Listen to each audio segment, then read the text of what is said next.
नमस्ते एंड अस्सलाम वालेकुम ऑल ऑफ यू। आज हम डिस्कस करने वाले हैं कल्चर हेल्थ नर्सिंग का 8 यूनिट, जिसमें हम बात करते हैं social perceptions toward gender discrimination, जिसमें क्या है कि domestic violence, gender domestic violence के बारे में हम डिस्कस करने वाले हैं। ओवरऑल इस यूनिट के जितने भी ऑब्जेक्टिव है सबको क्लियर करेंगे और इसको हम पढ़ेंगे। ठीक है, ये हमारा कल्चर जो हेल्थ नर्सिंग है BSN में 6 सेमेस्टर में उसमें से हम डिस्कस करते हैं। ठीक है, तो सबसे पहले स्टार्ट करते हैं, उसके बाद डिस्कस करते हैं कि इंट्रोडक्शन के किस तरीके से हम क्या है कि जेंडर डोमेस्टिक जो भी है उसके बारे में किस तरीके से इंट्रोडक्शन की बात करते हैं। तो जेंडर जो भी है, gender refers to social and culture role, behaviour, expectations and associated with the being male and female. Gender क्या करता है, वो सोशली और कल्चरली वो अपना बिहेवियर, एक्सपेक्टेशंस वो क्या है कि एक्सप्रेस्ड करता है, और उसके अलावा जो भी एसोसिएट करता है कि ये एक मेल है या फीमेल है, वो अपने जो भी बिहेवियर से क्या करता है, शो करता है। और उसके अलावा अगर हम बात करते हैं सोसाइटी शेप परसेप्शन, जो क्या है एक सोसाइटी को शेप देती है, परसेप्शन देती है। ठीक है, and what is the appropriate for the main and women, के क्या मेन के लिए है, क्या वुमेन के लिए, एक पूरी उसको शेप देना या डिफाइन करना मेल और जो फीमेल के बारे में, इन दोनों जेंडर के बारे में। उसके अलावा अगर हम बात करते हैं gender norms influence education, employment and family role, और उसके अलावा जेंडर के हिसाब से हमें क्या है कि पता चलता है कि किसका क्या रोल होता है, किसका फैमिली में रोल है, एजुकेशन इन्फ्लुएंस करता है, क्योंकि जेंडर बेस पे हम क्या करते हैं, एक इन्फ्लुएंस एजुकेशन इंक्लूडिंग एम्प्लॉयमेंट के वो एम्प्लॉयमेंट, उसके अलावा वो खुद एक फैमिली में क्या रोल करते हैं। ठीक है, मेल का क्या रोल है, फीमेल का क्या रोल है, उसके अलावा वो एम्प्लॉयमेंट में क्या है, एजुकेशन में क्या रोल है, तो वो डिफाइन करते हैं जेंडर के बेस पे। हम क्या है ओवरऑल इनको डिस्कस करते हैं। उसके अलावा अगर विजुअल सजेशन की बात करते हैं, शो ट्रेडिशन वर्सेस मॉडर्न, जो जर्नल जो जेंडर रोल है मॉडर्न सोसाइटी में, उसको हम डिस्कस करेंगे, शो करेंगे। उसके बाद बात करते हैं societal perception toward gender, gender के हिसाब से सोसाइटल परसेप्शन क्या है उसको हम डिस्कस करने वाले हैं। तो उसमें मोस्टली हम क्या देखते हैं, जो स्टेरियोटाइप्स जो होते हैं उसमें क्या आता है कि प्री कनेक्टिव्स, जो प्री कनेक्टिव्ड होते हैं उनको क्या है कि ना ideas about ability, behaviours, role and men and female, वो क्या करते हैं कि कनेक्ट करते हैं आइडियाज को और बताते हैं कि फीमेल का क्या रोल है और उसके अलावा मेल का क्या रोल है अपनी जो भी सोसाइटी है उसमें। तो उसमें क्या है कि एक पैटर्न के हिसाब से वो बताते हैं। उसके अलावा पेरिट्रिक, अगर उसमें बात करते हैं कि gender social system and favourings male and domestic in the family, political and economical, क्या है कि मेल को एक डोमेस्टिक रखा गया है। ठीक है, उसको अथॉरिटी दी गई पॉलिटिकल, फैमिली, या फिर हम कह सकते हैं कि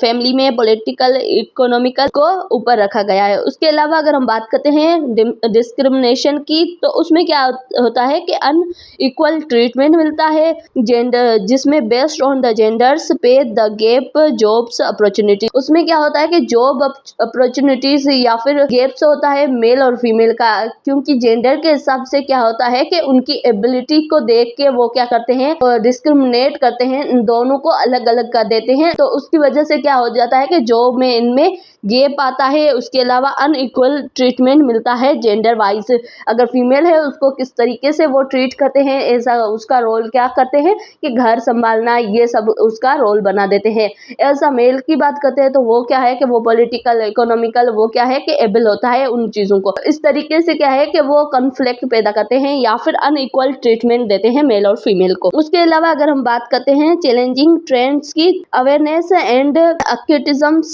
चैलेंजिंग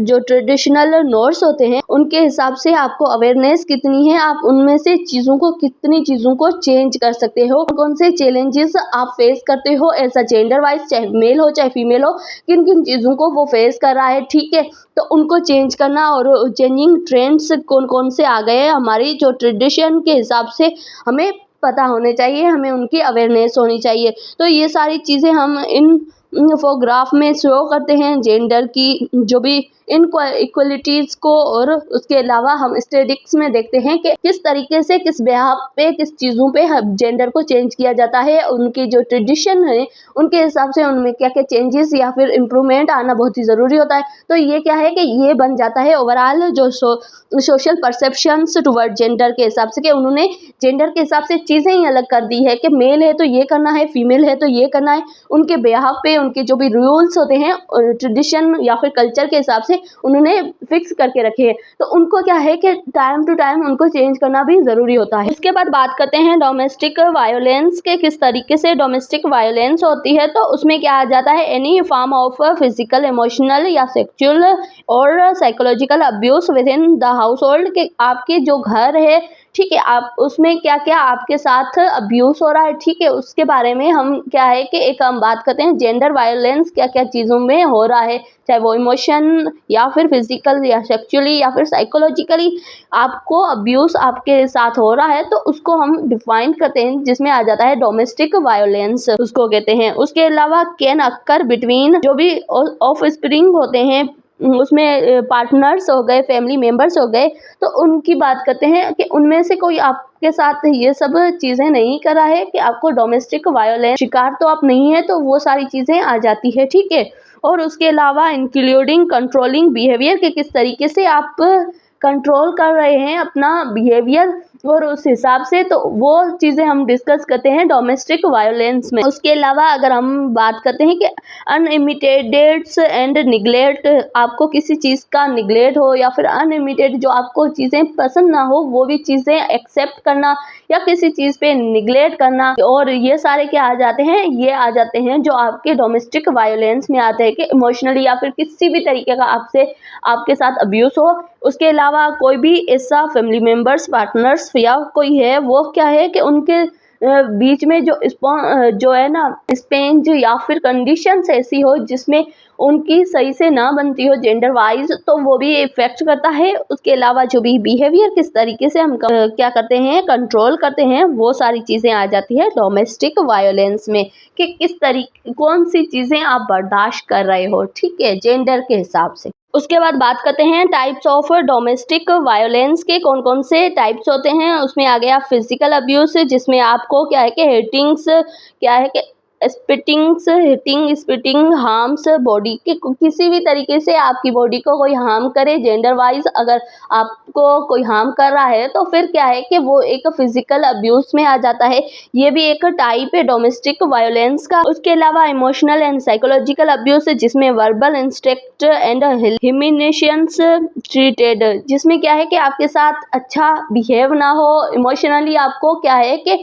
टॉर्चर किया जाए, अब्यूज किया जाए, तो उसको भी हम क्या कहते हैं, इमोशनल या साइकोलॉजिकल अब्यूज। जो आपको वर्ब जो अपने स्पोकन के थ्रू या फिर अपनी जो बात कम्युनिकेशन के थ्रू आपको हर्ट किया जाए, वो सारी चीज़ें आ जाती है इमोशनल या साइकोलॉजिकल जो अब्यूज़ होता है उसके थ्रू। उसके अलावा सेक्सुअल अब्यूज़, जो क्या है कि non consent sexual act in the, जिसमें क्या है कि जो आपके मर्जी के बगैर या फिर आपकी जो भी आपके ना कि आपके जो भी उसमें आपकी नहीं होती है कि आप उसको करना चाहो, फिर भी आपको उस चीज़ के लिए फोर्सफुली कोई करवाता है, तो वो भी एक अब्यूज़ में चला जाता है, ठीक है, वो भी सेक्सुअल अब्यूज़ में चला जाता है। उसके बाद अगर बात करते हैं इकोनॉमिकल अब्यूज़ की बात करते हैं, तो उसमें आ जाता है controlling finance and restrictions excessive resources, और कुछ रिसोर्सेज होती है उनके लिए बहुत ज़्यादा रिस्ट्रिक्शन हो जाती है, क्योंकि ये क्या है कि एक फाइनेंशियल अब्यूज़ हो जाता है, कि अगर आप अपनी जो भी ज़रूरत है वो पूरी नहीं कर रही है, आपकी जो आप फैसिलिटीज़ आपको पूरी प्रोवाइड नहीं कर रही है, इकोनॉमिकल अब्यूज़ इसमें आ जाता है। और उसके अलावा बात करते हैं विजुअल की, इसमें हम ऐसे चार्ट के थ्रू क्या करते हैं, शो करते हैं परसेंटेज के कितना टाइप का कौन सा परसेंटेज ज़्यादा होता है, ठीक है, किस टाइप का अब्यूज़ ज़्यादा होता है, किसका परसेंटेज ज़्यादा होता है अपनी कम्युनिटी में, वो देखते हैं। तो ये सारे क्या है कि ये टाइप्स हैं डोमेस्टिक वायलेंस के, जिसमें हमने फिजिकली पढ़ा कि वायलेंस किस तरीके से,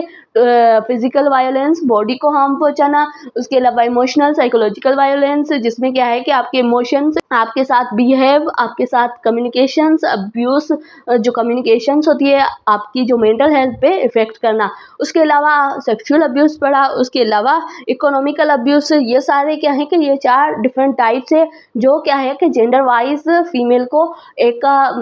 देखने पड़ते हैं या फिर बर्दाश्त करने पड़ते हैं ये वाले अब्यूज़। सबकी तो बात नहीं करते हैं, कहीं कहीं पे क्या है कि ये अब्यूज़ होते हैं अभी भी। उसके बाद बात करते हैं कि काज ऑफ डोमेस्टिक वायलेंस के कौन कौन से काज होते हैं। तो societal expectations of male domains and gender inequality, क्या है कि इसकी वजह से क्या होता है कि जेंडर अनइक्वलिटी होती है, मेन डोमेन सोसाइटी बन जाती है। उसके अलावा अगर हम बात करते हैं कि stress, substance and abuse and unresolve conflict, के ऐसे कॉन्फ्लिक्ट बन जाते हैं लोगों के बीच में जो अनरिजॉल्व होते हैं, वो सही से रिजॉल्व नहीं हो जाते हैं। ठीक है, ये सारे क्यों होते हैं, ये काज होते हैं डोमेस्टिक वायलेंस में। ठीक है, उसके अलावा अगर हम बात करते हैं कल्चर नॉर्म और उसके अलावा डिस्करेजिंग्स रिपोर्टिंग एंड इंटरवेंशन, इसकी वजह से क्या है कल्चर नॉर्म्स डिसइनकरेज हो जाता है और उसके अलावा क्या होता है कि वो क्या रिपोर्टिंग्स इंटरवेंशन को रिपोर्ट करता है। ये सारे क्या है कि सिर्फ काज होते हैं आप अगर डोमेस्टिक वायलेंस कर रहे हैं तो उसकी वजह से। उसके अलावा अगर हम बात करते हैं तो उसमें आ जाता है कि कौन कौन सी डोमेस्टिक वायलेंस मोस्टली होती है, तो वो आ गया कि आप किस तरीके से आपके साथ जो रिएक्शन से रिएक्ट हो रहा है, inter generalisation pattern of the abuse के कौन कौन से जनरलाइजेशन पैटर्न है जिनकी वजह से आपके साथ अब्यूज हो रहा है, तो वो सारी चीजें उसमें आ जाती है। उसके अलावा जिस तरह से हम अगर शो करते हैं, विजुअल सजेशन की बात करते हैं, उसमें हम क्या करेंगे चार्ट के थ्रू उसके लीडिंग काज देखते हैं और डोमेस्टिक वायलेंस को हम ओवरऑल फाइंड करते हैं। इसके बाद बात करते हैं इम्पैक्ट ऑफ डोमेस्टिक वायलेंस के कौन कौन से इम्पैक्ट होते हैं डोमेस्टिक वायलेंस के। तो मोस्टली हम देखते हैं फिजिकली वो इंजरी करता है, क्रोनिक हेल्थ प्रॉब्लम हो सकती है। ठीक है, अगर फिजिकली कोई डोमेस्टिकल अब्यूज कर रहा है किसी के साथ, फिर क्या है कि फिजिकल इंजरी या फिर क्रोनिक उसकी हेल्थ प्रॉब्लम हो सकती है। उसके अलावा साइकोलॉजिकली अगर कोई अब्यूज कर रहा है किसी को, तो फिर क्या होगा कि उसकी वजह से डिप्रेशन, एंजाइटी एंड PTSD, ये क्या है कि ये सारी उसको जो मेंटल डिसऑर्डर्स हैं वो हो सकते हैं उस पेशेंट को। उसके अलावा अगर हम बात करते हैं सोशल अब्यूज़ की बात करते हैं, तो उसमें फैमिली डिसरिपीटेड, चाइल्ड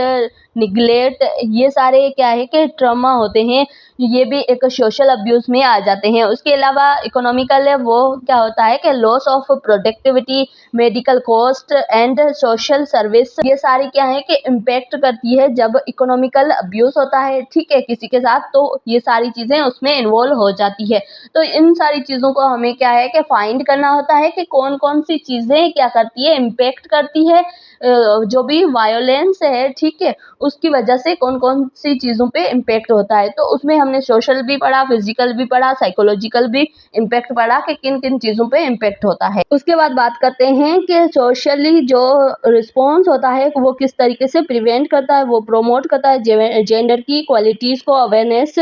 को, और उसके अलावा स्ट्रेंथ, लीगल फ्रेमवर्क को और रिपोर्टिंग मैकेनिज्म को क्या है कि वो इंक्रीज करता है ताकि सबको अपना जो भी राइट है वो मिल सके। उसके अलावा सपोर्टिव विक्टिम्स, जो भी विक्टिम है उसका सपोर्ट कर सके, काउंसल कर सके, और उसकी जो भी कंडीशन है उस हिसाब से उसको क्या है कि उसको एक एम्पैथी दे के उसको सपोर्ट कर सके, एजुकेट करे कम्युनिटी को, चैलेंजेस को एंड जो हार्मफुल नॉर्म्स है उनको क्या है कम करे। ये सारी चीज़ें आ जाती है जिसमें सोशल रिस्पॉन्स प्रिवेंशन के किस तरीके से सोसाइटी आपको रिस्पॉन्स कर रही है कि जो जेंडर के वाइज पे आपके साथ जो वायोलेंस हो रही है उसके हिसाब से आपकी जो सराउंडिंग की सोसाइटी है वो क्या कर रही है आपके लिए, तो ये सारी चीज़ें आ जाती है। तो ये ओवरऑल हमने इम्पैक्ट ऑफ डोमेस्टिक जो